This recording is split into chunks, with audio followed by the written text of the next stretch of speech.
আসসালামু আলাইকুম রহমতুল্লাহ। কেমন আছো সবাই? আশা করি ভালো আছো। আবুধাবি দুবাই প্রবাসীদের পক্ষ থেকে সবাইকে আন্তরিক শুভেচ্ছা অভিনন্দন। মন চায় শুধু ঘুরতে, ঘোরাঘুরি আমার পছন্দ, তাই একটু গাড়ি নিয়ে ঘোরাঘুরি করতে গিয়ে আসলাম। প্রকৃতি এবং মরুভূমির প্রান্তরে ঘুরতে অনেক ভালো লাগে। একা একই পথ চলা, আর বাস্তব জীবনে আপনাকে পথ পাড়ি দিতে হবে একাকী, সাথে কেউ আসবে না। একাকী জীবন, একাকী প্রবাসে পথ চলা, গাড়ি নিয়ে একটু ঘোরাঘুরি একাকী।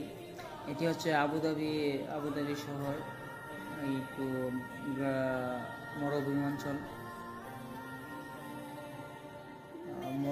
অঞ্চল। একাকী একটু যাচ্ছি ঘোরাঘুরি করার জন্য। একটু কাজের পাশাপাশি ঘুরতে একটু ভালো লাগে, যেহেতু কর্মে ব্যস্ততার কারণে ঘোরাঘুরি হয় না। তারপরে একটু সময় বের করে নিয়ে একটু ঘোরাঘুরি করতে মন চাই, একটু একাকী পথ চলার প্রান্ত।